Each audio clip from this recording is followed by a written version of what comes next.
দুবরাজপুরে মুখ্যমন্ত্রীর সভার আগে প্রস্তুতির তুঙ্গে গোষ্ঠডাঙ্গাল মাঠে নামলো হেলিকপ্টার। বীরভূমের দুবরাজপুর বিধানসভার খয়রাশোলের গোষ্ঠডাঙ্গাল মাঠে আগামী ২৬শে মার্চ তৃণমূল কংগ্রেসের প্রার্থী নরেশ বাউরির সমর্থনে জনসভা করতে আসছেন মুখ্যমন্ত্রী মমতা বন্দ্যোপাধ্যায়।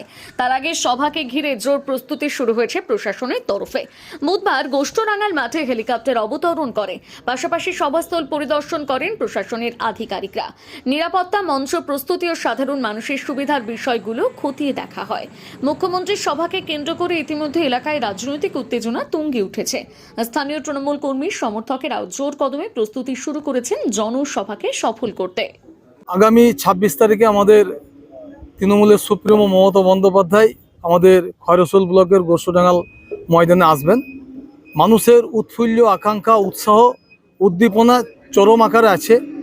আজকে সেটার একটা দেখতে পেলাম যে হেলিকপ্টার এসেছিল এবং হেলিকপ্টারের যে ট্রায়াল, সেই ট্রায়াল এসে দিয়ে গেল এবং ওনারা দেখে গেলেন মাঠ, এবং মাঠ যে বড় মাঠ, এবং এই মাঠে প্রায় ৫০,০০০ এর উপর মাঠ। এই মাঠ ভরে যাবে। মানুষ আকাঙ্ক্ষায় আছে যে দিদি এলে আমাদের খয়রসোল ব্লকের যে পরিবর্তন, সে পরিবর্তনের যে বিগত দিনে যে আমরা কিছু হারছিলাম এবং লোকসভায় আমরা লিড ছিলাম, কিন্তু আমাদের দিদি যদি আসে মোটামুটি আরও 50% ভোট বেড়ে যাবে ওনার আসার পরিপ্রেক্ষিতে। কেন, উনি যে ৯৪টা প্রকল্প করেছেন, সেই প্রকল্পগুলো অতি অবশ্যই কিন্তু মানুষের বিশেষ কাজে লেগেছে। বিশেষ করে রিসেন্ট যে যুব সাথী এবং প্রকল্পটা করলো, এবং ভূমিহীন কৃষকদের যে একটা ভাতা, সেই ভাতা যে ব্যবস্থা করছে, তার জন্য ওনারা সবাই গর্বিত। দিদিকে দুহাত ভরে সকলে আশীর্বাদ করছেন। দিলে তো একদম ১০০% এই সিটটা একদম জিতে যাবে, এবং ১০০% আমাদের দুবরাজপুর বিধানসভা সিটটা জেতার চান্স আছে। দিদি এলে তো কথা বলার নেই আর কি। দেখুন, আমাদের প্রার্থীকে সেটা ব্যাপার নয়।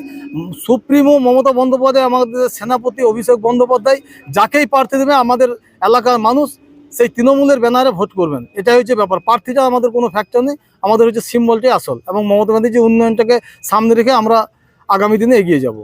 তো যে দিদি আমাদের এখানে আসবে, বিগত দিনে এসেছিলেন একবার বড়া মাঠে, একবার খয়রসোল ব্লক মাঠে, আবার এখানে আসবেন। আমরা খুব গর্বিত। মানুষ আকাঙ্ক্ষায় আছে এবং উৎসাহিত আছে যে কখন দিদি আসবেন এবং আমাদের দিদিকে একবার দর্শন করবে।